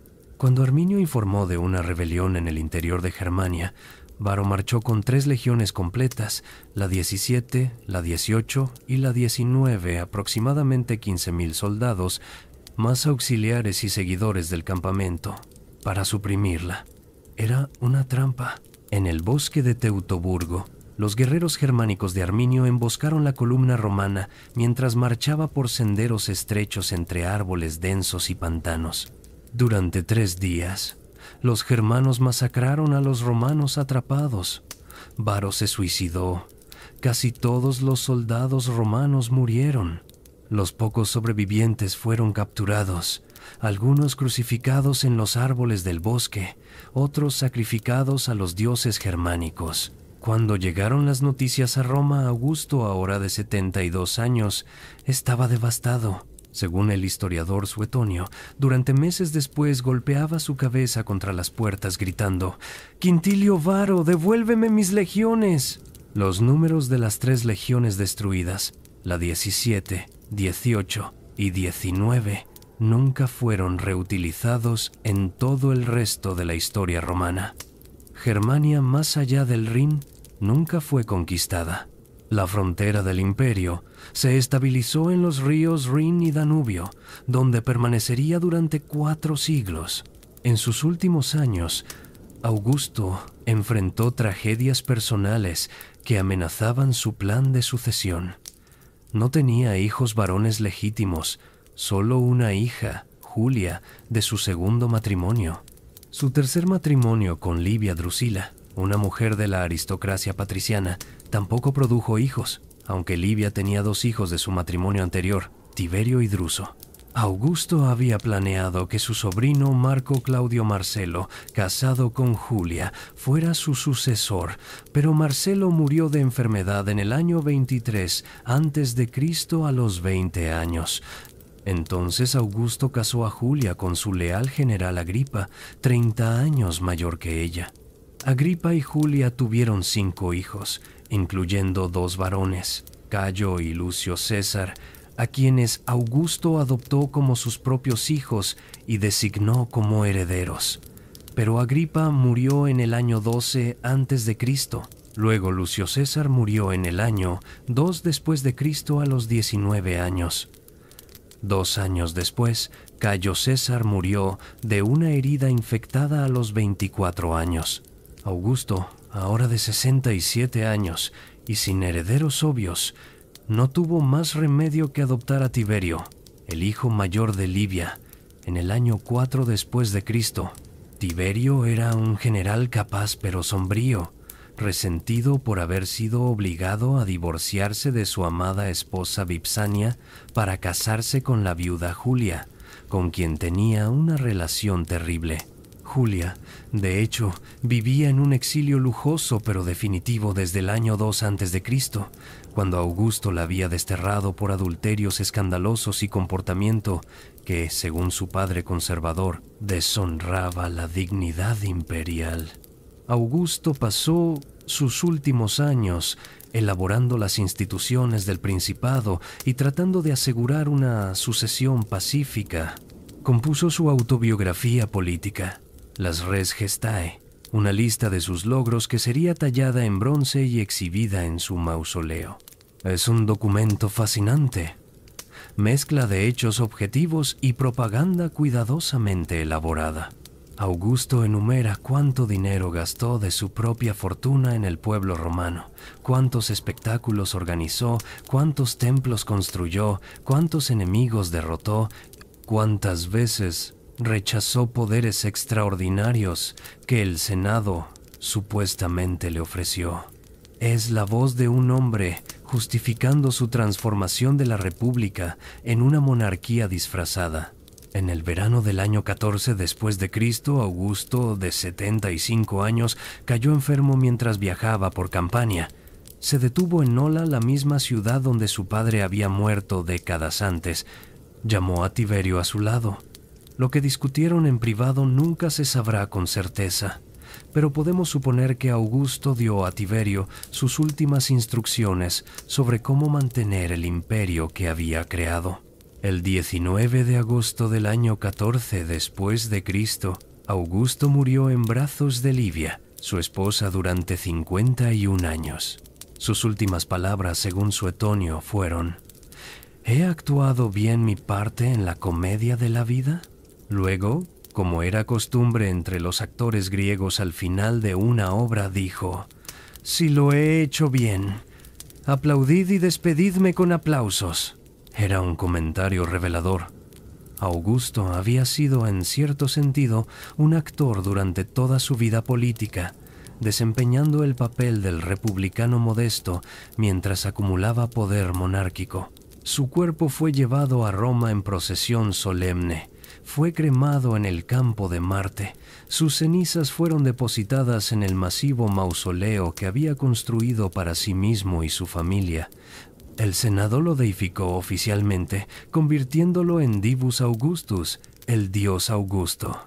Su hijo adoptivo Tiberio se convirtió en Tiberio César Augusto, el segundo emperador de Roma. La transformación de Roma de república a imperio estaba completa. Lo que había comenzado con el cruce del Rubicón por César 63 años antes, o quizás con las reformas de los Gracos siglo y medio antes, o incluso con la expansión territorial que había hecho imposible que una república de ciudad-estado gobernara un vasto imperio, había terminado. Roma era ahora un imperio dinástico, gobernado por emperadores que concentraban en sus manos todo el poder militar, político y eventualmente religioso.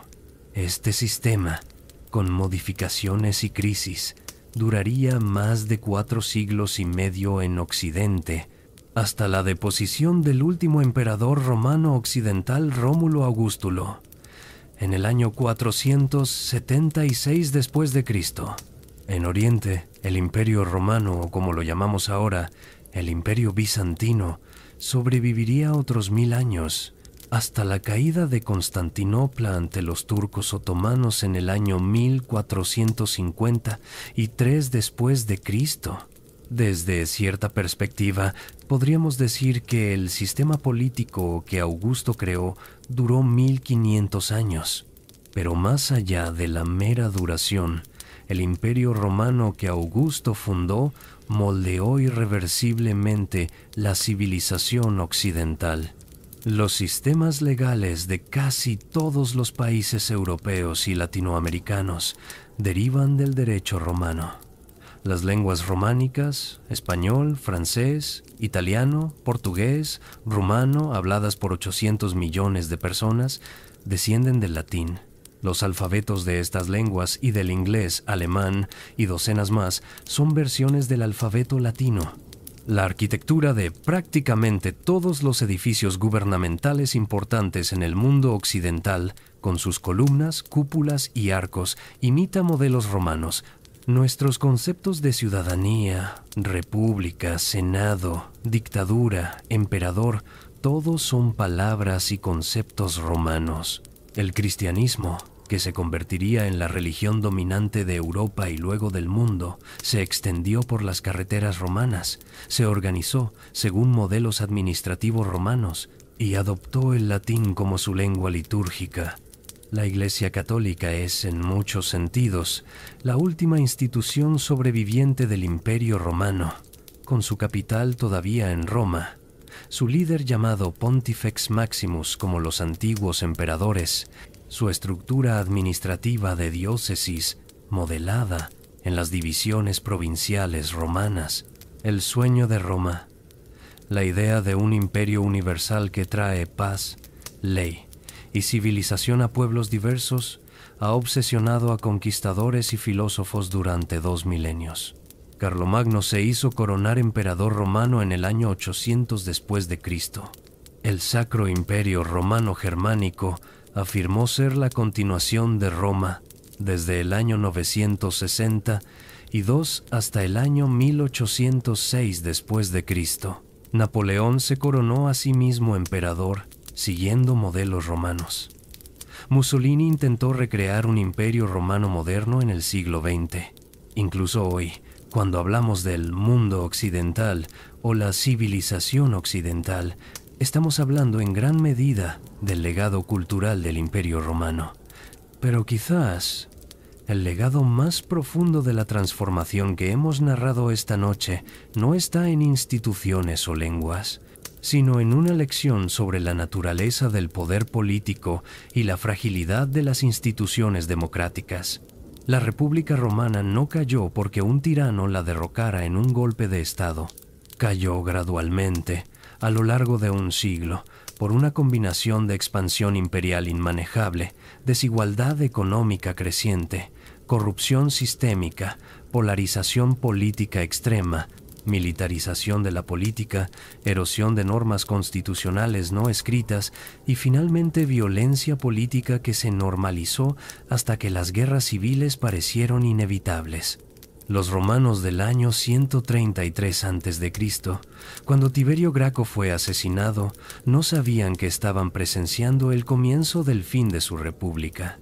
Los romanos del año 49 a.C., cuando César cruzó el Rubicón, probablemente esperaban que fuera solo otra guerra civil temporal. Incluso después de la batalla de Actium, Augusto cuidadosamente mantuvo la ficción de que la república continuaba. La transformación fue tan gradual que pocos percibieron el momento exacto en que la república murió y el imperio nació. Esta historia nos recuerda que las instituciones políticas, incluso aquellas que han durado siglos, son frágiles. Dependen no solo de leyes escritas, sino de normas no escritas, de la voluntad de los líderes políticos de poner los intereses del Estado por encima de sus ambiciones personales, de la capacidad de una sociedad para resolver conflictos sin recurrir a la violencia. Cuando estas normas erosionan, cuando los líderes políticos descubren que pueden violar las reglas sin consecuencias, cuando la violencia política se normaliza, cuando la lealtad al partido o facción supera la lealtad a las instituciones compartidas, entonces incluso las repúblicas más poderosas pueden colapsar con sorprendente rapidez. Los romanos fueron los maestros constructores de leyes e instituciones del mundo antiguo. Sin embargo, no pudieron salvar su república. Quizás porque habían creado un sistema diseñado para una ciudad-estado de unos pocos miles de ciudadanos e intentaron mantenerlo mientras gobernaban un imperio de millones. Quizás porque la riqueza de las conquistas corrompió sus valores tradicionales de moderación y virtud cívica. Quizás porque los generales victoriosos con ejércitos leales solo a ellos eran incompatibles con el gobierno republicano. Quizás por todas estas razones y más, pero al final de las cenizas de la República surgió algo nuevo, un imperio que traería 2 siglos de relativa paz y prosperidad a la cuenca mediterránea. La famosa Pax Romana fue un intercambio. Libertad política por estabilidad, debate democrático por administración eficiente, la dignidad de la ciudadanía republicana por la protección de un emperador benevolente.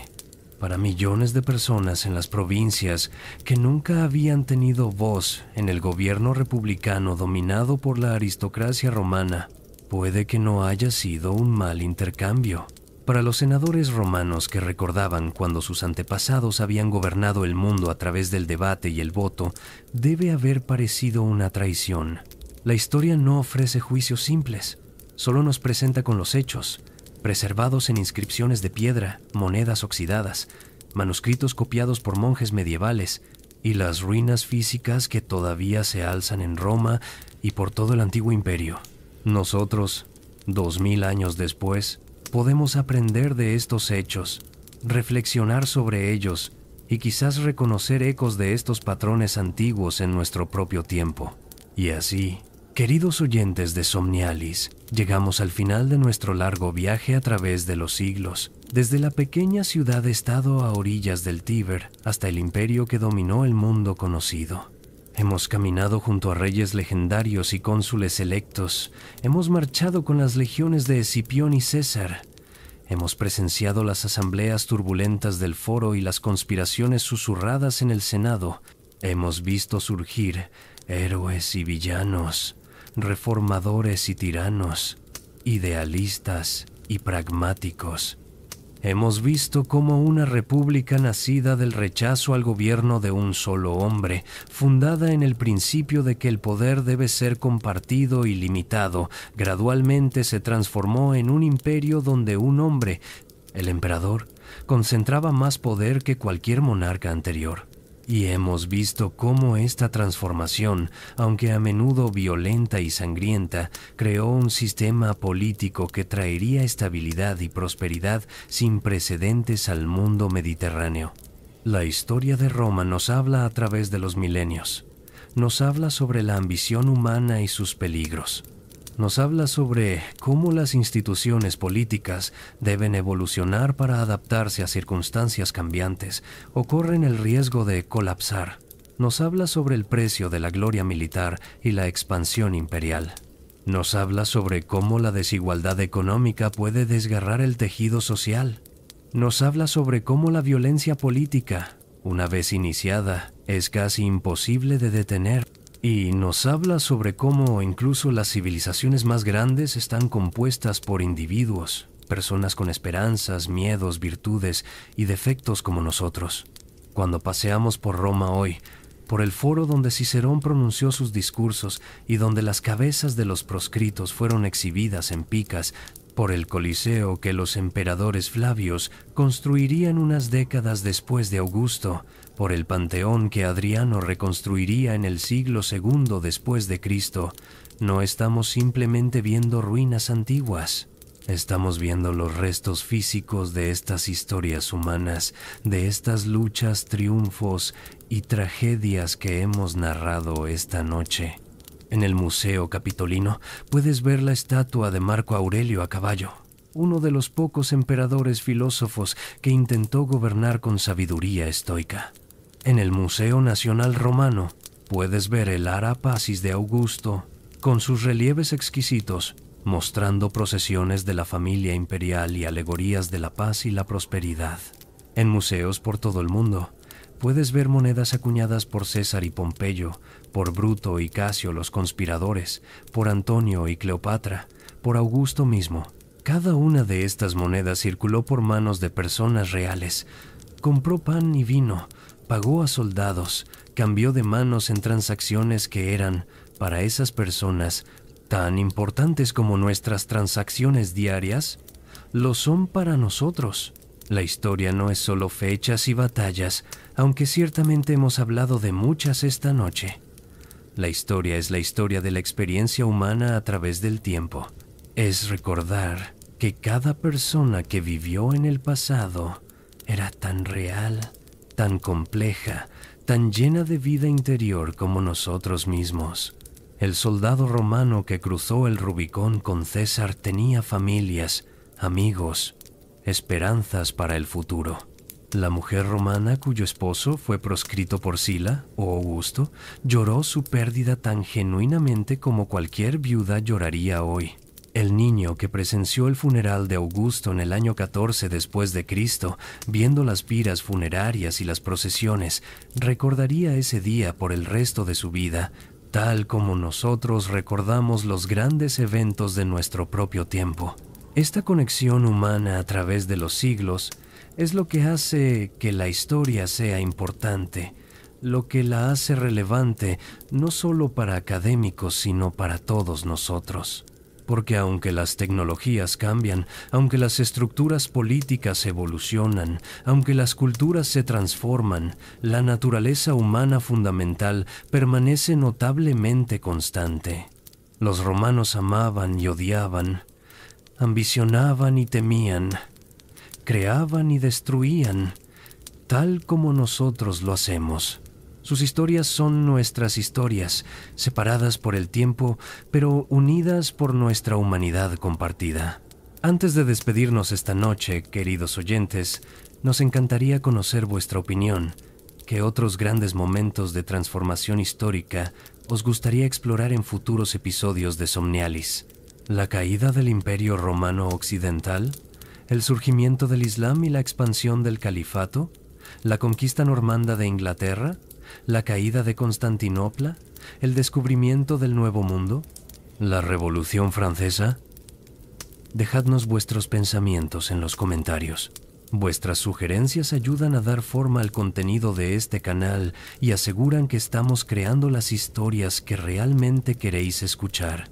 Si este viaje a través de la historia romana os ha fascinado, si habéis aprendido algo nuevo, si os hemos ayudado a comprender mejor cómo nuestro mundo moderno fue moldeado por estos eventos antiguos, por favor considerad suscribiros a Somnialis.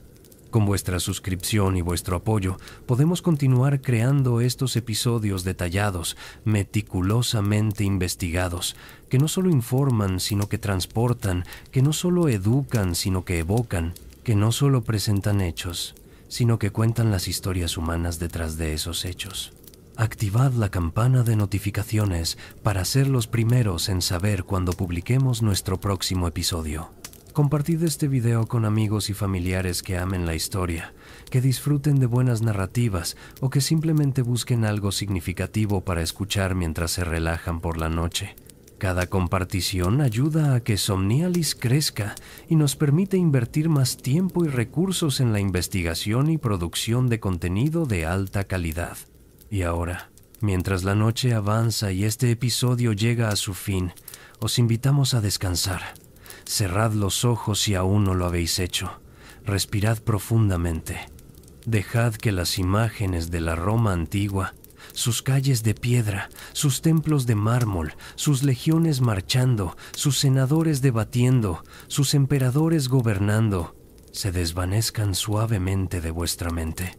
Mañana será un nuevo día, con sus propios desafíos y oportunidades. Pero esta noche habéis viajado 2000 años atrás en el tiempo. Habéis sido testigos de una de las transformaciones políticas más profundas de la historia humana. Habéis visto caer una república y nacer un imperio. Y al hacerlo, quizás habéis ganado una perspectiva un poco más amplia sobre nuestro propio tiempo, nuestras propias luchas políticas, nuestros propios momentos de transformación. La historia es maestra de vida, decía Cicerón, historia magistra vitae. No porque el pasado se repita exactamente, sino porque al comprender cómo las personas del pasado enfrentaron sus desafíos, podemos pensar más claramente sobre cómo enfrentar los nuestros. Al ver cómo las instituciones políticas se fortalecen o se desmoronan, podemos valorar mejor las instituciones que tenemos. Al reconocer los patrones del ascenso y caída de civilizaciones, podemos trabajar para preservar lo que es valioso en la nuestra mientras mejoramos lo que es defectuoso. Gracias por acompañarnos en Somnialis esta noche, en este largo viaje desde la República hasta el Imperio. Gracias por vuestra paciencia al escuchar esta historia compleja con sus muchos personajes, batallas, fechas y transformaciones. Gracias por vuestro interés en la historia. Ese puente precioso que conecta el pasado con el presente y el futuro. Que durmáis bien, donde quiera que estéis en este vasto mundo, que vuestros sueños sean pacíficos, y que cuando despertéis mañana, llevéis con vosotros algo de la sabiduría de los antiguos, algo de la perspectiva que solo la historia puede proporcionar, algo del asombro ante la grandeza y la fragilidad de todas las empresas humanas. Hasta la próxima noche, queridos viajeros del tiempo. Hasta nuestro próximo viaje juntos a través de los siglos. Desde Somnialis, vuestro refugio nocturno para las grandes historias de la humanidad, os deseamos buenas noches. Que la historia os acompañe en vuestros sueños. Buenas noches.